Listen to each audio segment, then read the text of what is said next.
আউযুবিল্লাহি মিনাশ শাইতানির রাজিম। বিসমিল্লাহির রহমানির রহিম। আল্লাহুম্মা সাল্লি আলা মুহাম্মাদিন ওয়া আলি মুহাম্মাদ আলাইহিমা ওয়াল মাহদিনা ওয়া সাল্লিম তাসলিমা। আমি একজন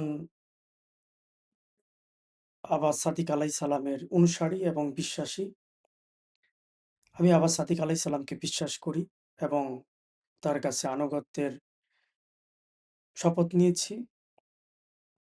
কারণ আমি বিশ্বাস করি আবা আল সাদিক আলাইহিস সালাম তিনি আল্লাহ কর্তৃক মনোনীত এই সময় এবং যুগে তিনি একমাত্র আল্লাহ সুবহানাহু ওয়া তাআলার মনোনীত ইমাম। যাকে রাসূল সাল্লাল্লাহু আলাইহি সাল্লাম তার ওফাতের আগে তার নাম উল্লেখ করে গিয়েছেন এবং তিনি সেই নামের দাবি নিয়ে আবির্ভূত হয়েছেন এবং তিনি প্রমাণ দিয়েছেন যে তিনি সেই রাসূল সাল্লাল্লাহু আলাইহি সাল্লামের উল্লেখিত আব্দুল্লাহ নামের প্রকৃত উত্তরসূরি। তো আমি রাসূল সাল্লাল্লাহু আলাইহি সাল্লামের ওসিয়তনামাকে ধারণ করি, বিশ্বাস করি, যেটা কোরআনে ওসিয়ত করা ফরজ করে দিয়েছেন এবং রাসূল সাল্লাল্লাহু আলাইহি সাল্লাম সে ওসিয়ত করে গিয়েছেন এবং সেখানে তিনি ১২ জন ইমাম এবং তাদের পরে ১২ জন মাহদী আসবে, তিনি তাদের সুস্পষ্টভাবে সেখানে নাম উল্লেখ করে গিয়েছেন এবং এই ওসিয়তনামাকে সকল বিপথগামিতা থেকে সুরক্ষা ব্যবস্থা বলে সেখানে রাসূল সাল্লাল্লাহু আলাইহি সাল্লাম উল্লেখ করে গিয়েছেন এবং যাদের নাম সেখানে উল্লেখ করা হয়েছে তারা ব্যতীত এই নামের দাবি কেউ করতে পারবে না। এটা ঐশীভাবে প্রটেক্টেড। কারণ আমরা কোরআনের থেকে সুস্পষ্টভাবে জানতে পারি, কেউ যদি আল্লাহ কর্তৃক মনোনীত নবী, রাসূল বা ইমাম বা আল্লাহ কর্তৃক প্রতিনিধি হওয়ার মিথ্যা দাবি করে, আল্লাহ তার জীবন ধ্বংস করে দেবেন। তো যে কেউ চাইলে সে ওসিয়তের দাবি করতে পারে না এবং আব্দুল্লাহ হাশেম আবা আল সাদিক আলাইহিস সালাম তিনি সেই ওসিয়তে নিযুক্ত প্রমাণ, যাকে আমরা বিশ্বাস করে তাকে অনুসরণ করছি, তাকে আমরা আল্লাহ কর্তৃক মনোনীত ইমাম হিসেবে গ্রহণ করে নিয়েছি। আবার সাদিক আলাইহিস সালাম তিনি ২০১৫ সালে ২৩শে জানুয়ারি রাজা আব্দুল্লাহ সৌদি আরবের বাদশাহ তিনি ইন্তেকালের পর তিনি প্রকাশ্যে দাবি করেন যে ইমাম মাহদী আলাইহিস সালাম তিনি আবির্ভূত হয়েছেন এবং তাকে রাসূল হিসেবে মানবজাতির জন্য প্রেরণ করেছেন এবং তিনি রাসূলুল্লাহ সাল্লাল্লাহু আলাইহি সাল্লামের পরিবারের উত্থানকারী, যাকে বলে কায়িম। তাই আব্দুল্লাহ হাশেম সম্পর্কে আমরা সকল প্রকার তথ্য গবেষণা যাচাই বাছাই করে তারপরে তার কাছে আমরা আত্মসমর্পণ করেছি এবং তাকে আমরা আমাদের সর্বোচ্চ দিয়ে তাকে আমরা আল্লাহ সুবহানাহু ওয়া তাআলার ঐশী ন্যায়ভিত্তিক রাষ্ট্র প্রতিষ্ঠার জন্য এবং আল্লাহ সুবহানাহু ওয়া তাআলার মিশনকে, ইমাম মাহদী আলাইহিস সালামের মিশনকে বাস্তবায়ন করার জন্য আমরা তাকে সাহায্য করছি। আব্দুল্লাহ হাশেম আবাস সাদিক আলাইহিস সালাম তিনি তার শিক্ষায় আমাদেরকে ধর্মের আগে মানবতা শিক্ষা দিয়েছেন। তিনি আমাদেরকে মানুষকে ভালোবাসার, মানুষের প্রতি সহানুভূতিশীল হওয়া, মানুষকে সাহায্য করা, মানুষকে ভালোবাসা, সকল ভেদাভেদ ভুলে সে একজন অবিশ্বাসী হতে পারে, সে একজন নাস্তিক হতে পারে, সে যেকোনো ধর্মের হতে পারে, সে যেকোনো বর্ণের হতে পারে, সে যেকোনো ভাষাভাষীর হতে পারে। তিনি আমাদের শিখিয়েছে প্রেম। তিনি আমাদেরকে সত্যিকারের মানুষ হওয়ার কিভাবে সত্যিকারের মানুষ হতে হয় তিনি আমাদেরকে শিখিয়েছেন। তিনি আমাদেরকে শিখিয়েছেন কিভাবে পরোপকারী হতে হয়। তিনি আমাদের শিখিয়েছেন কিভাবে মানুষকে ক্ষমা করতে হয়। তিনি আমাদের শিখিয়েছেন কিভাবে আত্মগরিমা, আত্ম-অহংকার ভুলে একজন সুন্দর মনের মানুষ হওয়া যায়। তিনি আমাদের এমন শিক্ষা দান করেছেন যেখানে নৈতিকতা এবং শিষ্টাচার সকল কিছুর আগে শিক্ষা দিয়েছেন। আব্বাস সাদিক আমাদের বলেছেন যে নৈতিকতা এবং শিষ্টাচার জ্ঞানের আগে। কেননা জ্ঞান যখন তখন মানুষকে দেওয়া যায় এবং অর্জন করা যায়। যদি নৈতিকতা এবং শিষ্টাচার যদি মানুষ না শিখে, যেমন ধরেন যদি আপনি একটি গাছ চারা লাগিয়েছেন বা রোপণ করেছেন, সেই গাছটি যদি আপনি সোজা রাখতে চান তাহলে শুরু থেকেই গাছটি সোজা রাখার জন্য আপনাকে কোনো ব্যবস্থা নিতে হবে যাতে গাছটি সোজা বেড়ে ওঠে। কিন্তু যদি আপনি প্রকৃতির উপরে ছেড়ে দেন, যদি গাছটিকে সোজা রাখার জন্য কোনো বিধি ব্যবস্থা না করেন, তাহলে সেই গাছটি যে কোনোভাবেই সেটা বেঁকা-তেড়াভাবেও সে বেড়ে উঠবে। যখন সেই গাছটি পূর্ণবয়স্কে পৌঁছাবে, আপনি যদি চান সেই গাছটি সোজা করার জন্য, তা কখনোই সম্ভব হবে না। এই কারণেই শুরু থেকেই আপনাকে পদক্ষেপ নিতে হবে গাছটিকে সোজা রাখার জন্য। তাহলেই সেই গাছটি সোজা হয়ে বেড়ে উঠবে। ঠিক সেভাবে একজন মানুষ যদি শুরু থেকেই নৈতিকতা এবং শিষ্টাচার না শিখে বেড়ে ওঠে, তাহলে তার জন্য পরবর্তী সময়ে সেই নৈতিকতা, শিষ্টাচার শিখা অত্যন্ত কঠিন হয়ে যায়। এই কারণেই আব্বাস সাদিক আলাইহিস সালাম আমাদের একটা জিনিস বারবার বলে যে মানুষের মতো মানুষ হতে হবে। মানুষকে জাজ করা যাবে না, বিচার করা যাবে না। আমরা মানুষকে সহজেই আমরা মানুষকে জাজ করি, বিচার করি। তিনি আমাদের ভ্রাতৃত্ব শিক্ষা দিয়েছেন। কিভাবে নিজের থেকে তোমার বিশ্বাসী ভাই-বোনদেরকে ভালোবাসতে হয়। তিনি আমাদের শিক্ষা দিয়েছেন, আমি নিজের জন্য যা পছন্দ করি, আশা করি, সেটা যেন আমি আমার বিশ্বাসী ভাই-বোন এবং পুরো মানবতার জন্য তাই আশা করি। তিনি আমাদের মোট কথা একজন প্রকৃত মানুষ হওয়ার জন্য, ইনসান হওয়ার জন্য যেসব গুণাবলী দরকার তিনি আমাদের স্বয়ংসম্পূর্ণভাবে তাই শিক্ষা দিয়েছেন এবং দিচ্ছেন। আব্বাস সাদিক আলাইহিস সালাম শুধু একজন মানুষ নন, তিনি এমন এক সত্তা যার জন্য পুরা মানবজাতি অপেক্ষায় রয়েছে। যারা আমরা তাকে চিনতে পারছি না, আমরা না চিনে, না জেনে, না বুঝে তার বিরুদ্ধে যারা অবস্থান নিয়েছি,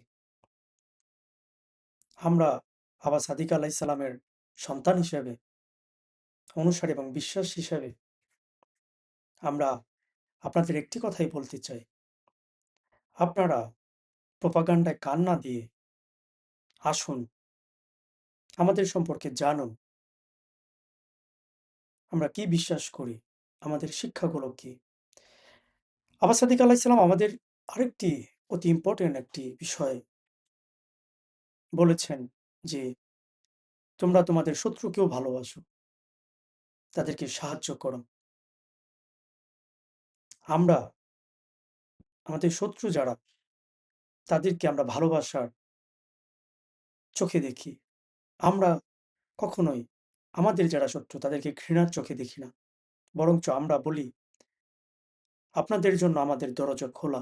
আবার সাদিক আলাইহিস সালামের দরজা খোলা। আপনারা উচ্ছৃঙ্খলা, বিশৃঙ্খলা না করে প্রোপাগান্ডায় কান না দিয়ে আপনারা আসুন। আবার সাদিক আলাইহিস সালামের কাছে এসে আবার সাদিক আলাইহিস সালামের প্রকৃত শিক্ষাগুলো জানুন, বুঝুন। তিনি কেন এই পৃথিবীতে আগমন করেছেন? তার উদ্দেশ্য কি? তার মিশন কি? কারণ আল্লাহ সুবহানাহু ওয়া তাআলা কল্যাণময় এবং তার প্রতিনিধি অবশ্যই আল্লাহ সুবহানাহু ওয়া তাআলার সেই প্রকৃত জ্ঞান এবং গুণাবলী ধারণ করেন। তিনি কখনোই এমন কোনো শিক্ষা তার অনুসারীদেরকে তিনি দেননি, যার মাধ্যমে আমরা আমাদের কমিউনিটি এবং কমিউনিটির বাইরে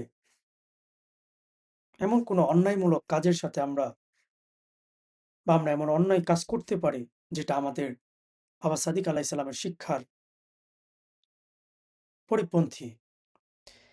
তো সবসময় আবার সাদিক আলাইহিস সালাম আমাদেরকে ভালোবাসা দিয়েছেন। আমাদেরকে তিনি সঠিক গাইডলাইনের মাধ্যমে আমাদেরকে সঠিক পথ দেখিয়েছেন। আমরা যেন বিপথগামী না হই, আমরা যেন ভুল পথে পা না বাড়াই। তিনি আমাদের সবসময় সঠিক ইহদিনাস সিরাতুল মুস্তাকিমের পথ দেখিয়েছেন। এবং আব্বাস সাদিককে আমরা কেন ভালোবাসি? আব্বাস সাদিককে ভালোবাসার বহু কারণ রয়েছে, অনেক কারণ রয়েছে। এবং তিনি ভালোবাসার এমন একটি উজ্জ্বল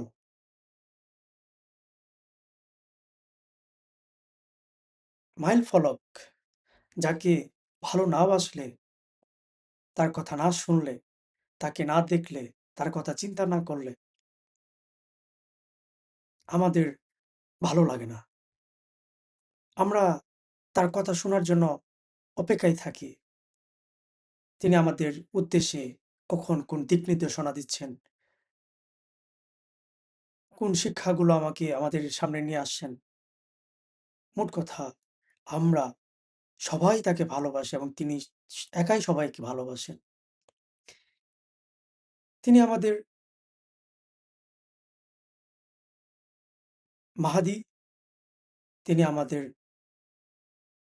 আধ্যাত্মিক পিতা, তিনি আমাদের পোপ, তিনি আল্লাহ কর্তৃক মনোনীত একমাত্র এই সময় এবং যুগে আল্লাহর প্রতিনিধি, যাকে আনুগত্য করা, অনুসরণ করা আমাদের প্রত্যেক মানব জাতির জন্য আবশ্যকীয় কর্তব্য।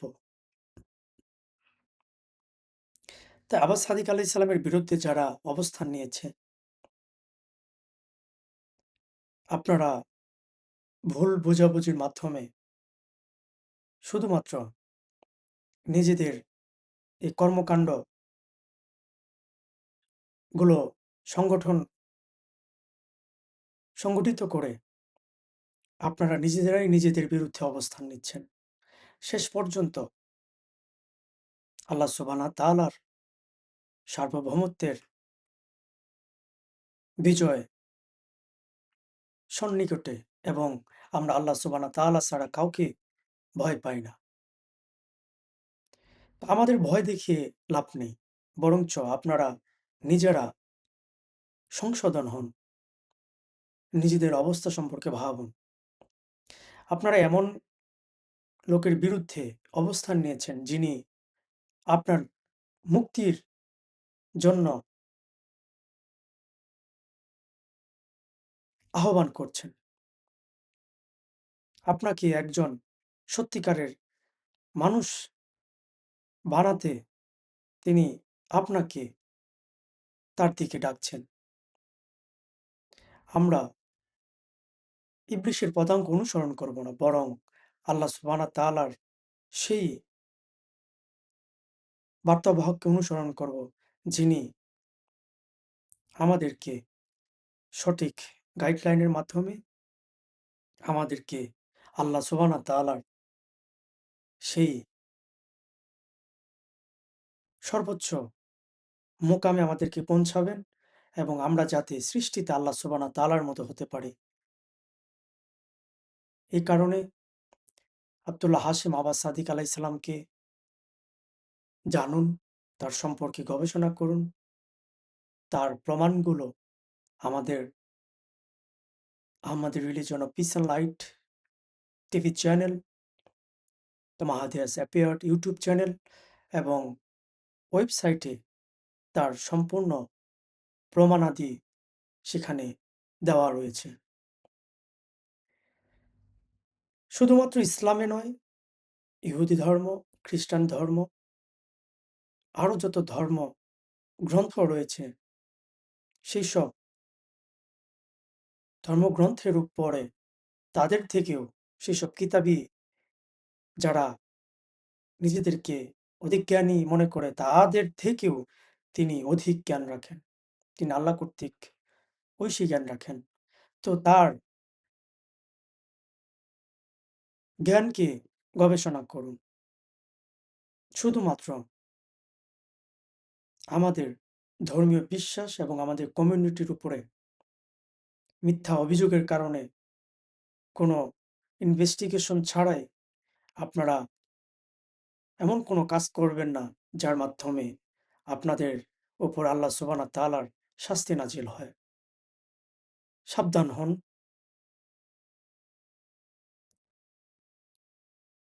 বিভ্রান্তিতে কান না দিয়ে আগে আমাদের সম্পর্কে সম্পূর্ণ জ্ঞান গবেষণা করুন। আমরা আপনাদের জন্য আমাদের ভালোবাসা, ভ্রাতৃত্ব, সহযোগিতা সবকিছুই খোলা রেখেছি। তাই আমরা নিজেদের প্রতি নিজেরা জুলুম না করে বরঞ্চ আমরা নিজেদের ভিতরে সমঝোতা করে আমাদের এই আব্দুল্লাহ হাশিম আবা আল সাদিক আলাইহিস সালামের ঐশী মিশনকে বাস্তবায়ন করার মাধ্যমে আপনারা ঐশী ন্যায়ভিত্তিক রাষ্ট্রের ভিতরে প্রবেশ করুন। যেখানে সমৃদ্ধি, যেখানে শান্তি, যেখানে সাম্যতা, সর্বোপরি আল্লাহ সুবহানাহু ওয়া তাআলার সকল নিয়ামতের ভিতরে আপনারা শান্তিতে বসবাস করবেন। তাই আবা সাদিক আলাইহিস সালামকে গ্রহণ করুন এবং তার বিরুদ্ধে যত অভিযোগ দেওয়া হয়েছে সেগুলো আমরা বিশ্বাসী হিসেবে সবকিছুই মিথ্যা এবং একটি বানোয়াট মিথ্যাচার ছাড়া আর কিছুই নয় এবং এর বিরুদ্ধে আমরা অবস্থান নিয়েছি। আমরা কোনোভাবেই এই মিথ্যা অভিযোগের পক্ষে নই এবং আবা সাদিক আলাইহিস সালামকে আমরা পরিপূর্ণভাবে তার উপর আস্থা এবং বিশ্বাস রয়েছে যে তিনি এমন কোনো কাজের সাথে সম্পৃক্ত নয় যার কারণে তাকে এভাবে আমাদের কমিউনিটির উপরে এভাবে আক্রমণ, ঘৃণা, বিদ্বেষ, শত্রুতা পোষণ করার মতো কোনো অবস্থান কেউ নিতে পারে। তাই আসুন মানবতা চর্চা করি, শান্তি চর্চা করি, ভালোবাসা, প্রেম, প্রীতি চর্চা করি। ঘৃণাকে দূরে রাখি, শত্রুতা পরিহার করি, হিংসা অহংকার দূর করি। লাব্বাইক ইয়া আবা সাদিক আলাইহিস সালাম, লাব্বাইক ইয়া আবা সাদিক, লাব্বাইক ইয়া আবা সাদিক।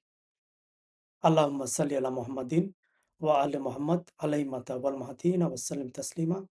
লা হাওলা ওয়া লা কুওয়াতা ইল্লা বিল্লাহিল আলিয়্যিল আযীম। আলহামদুলিল্লাহি রাব্বিল আলামিন।